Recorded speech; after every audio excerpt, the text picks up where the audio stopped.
Support this podcast via our Patreon and get more writerly goodness. Visit patreon.com/nanocast to join up.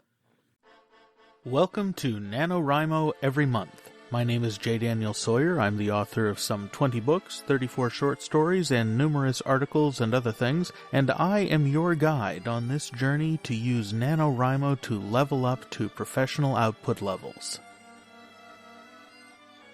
Welcome to The Questions, Episode 15. Today, Sgt Mike asks, how do you write convincing scenes in places you've never been to? Places that I don't know any better than the audience, but need to. Well, the trite answer to this, Mike, is use your imagination. Actually, we've got tools that are a lot better than just simple imagination now. We've got photos, tourist guides to different places, or for older locations that don't exist anymore, if you can find them, and some of them are now on Google, Baedekers. All sorts of photographic resources online for contemporary stuff, and sometimes for archive stuff. You can also get old National Geographic, show you what places are like on the ground. And then, of course, there's Google Earth and Google Street View. You can actually get down for contemporary eras anyway. You can get down on the street level and look at where the exact buildings are if you want to do a tightly plotted heist that's centered around the eccentricities of a particular geography you've never been to. You can do that. Really, all it takes is a little imagination and a willingness to mentally put yourself in that situation through the eyes of your character. Remember that setting is character and character is setting, and so how your character perceives the setting is at least as important, and in many cases more important, than how the setting actually is. And if you can sell it to the audience, that's what matters. And let's face it, J.R.R. Tolkien never went to Middle-earth. I've never been to the moon, or the depths of the Marianas Trench, or the clouds of Venus and Titan, which is where I'm setting pieces of the current third volume of the Suave Rob series. We go places in our imaginations and in our fiction all the time we've never been to before. It's just that when it's a real place, we start to get worried about the particulars.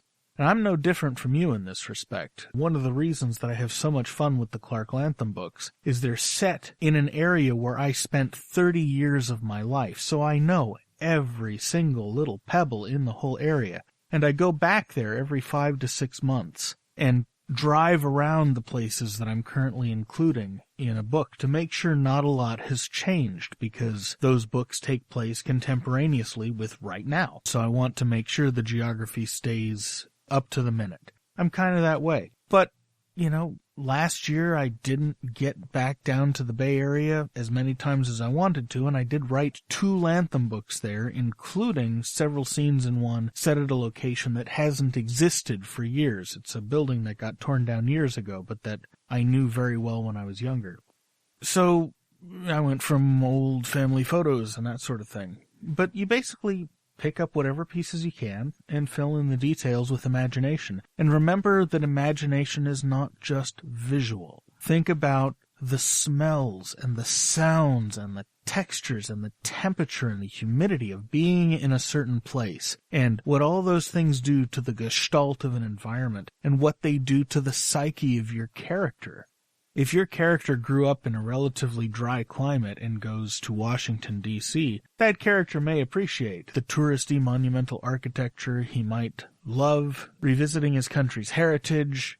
He might hate it. He might hate government and politics with a passion. But whatever the emotional impact those things have on him, one thing he is going to notice, one thing you can't help but notice being from a dry climate and going to Washington, D.C., where it's hot and humid, is that trying to breathe there is like trying to breathe through a wet washcloth, and it can't cool because your sweat doesn't evaporate, and the whole place, 150 years after it was drained, the whole place still smells like a swamp. And if you're from the East Coast, you don't notice it all that much, because a lot of the East Coast is basically swampland with a fairly warm summer climate. But if you're from the West Coast, even if you're from the Northwest, where it is very humid, in the Northwest it's humid and cool, most of the places. So if you're coming from the West Coast and going to the East Coast, your experience of the East Coast and its setting is completely different than if you're a native of the East Coast, or you're from the Deep South, or you're from Europe.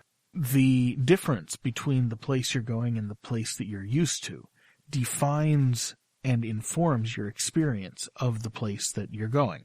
And that is very much true of your characters. And since your audience is going to be people scattered across the world, some people who have never been to the location you describe, and some people who live there, what matters for your story is the experience of your character based on what's different from where they come from. What kind of things they'll notice is different than the kinds of things a native of that location will notice. If your character's a native of that location and you're feeling really insecure, you may want to try to talk to a native or read some tourist handbooks written by natives.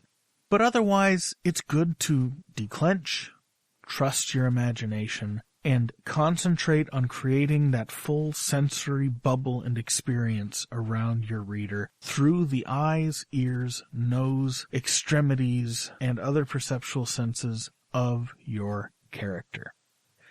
It's actually a lot less difficult than it sounds like, because it's the kind of thing you've been doing ever since you were 2 years old. You just didn't realize that it comes in useful like this when you're a professional writer. But that's basically what you get paid to do. You sit around, you make shit up, you convince people that it's real, or that it's real enough to be worth pretending it's real, for a few hours, and life goes on. Please remember to send in questions and support the cast with tips in the tip jar. And I'm thinking of setting up a Patreon feed for it, actually, because the questions keep coming in like this. I may wind up doing this all year, and that's wonderful, but it is a time sink, so I may do that. But, yeah, drop tips, drop questions. Thank you so much for listening. I'm glad you're finding it useful, and I'll see you tomorrow. NaNoWriMo Every Month is written and presented by J. Daniel Sawyer and produced by Artistic Whispers Productions. Visit our website at NaNoWriMoEveryMonth.com and leave a tip in the tip jar to support this podcast. NaNoWriMo Every Month is copyright 2015 by J. Daniel Sawyer and Artistic Whispers Productions and released under a Creative Commons Attribution Non-Commercial No Derivatives license.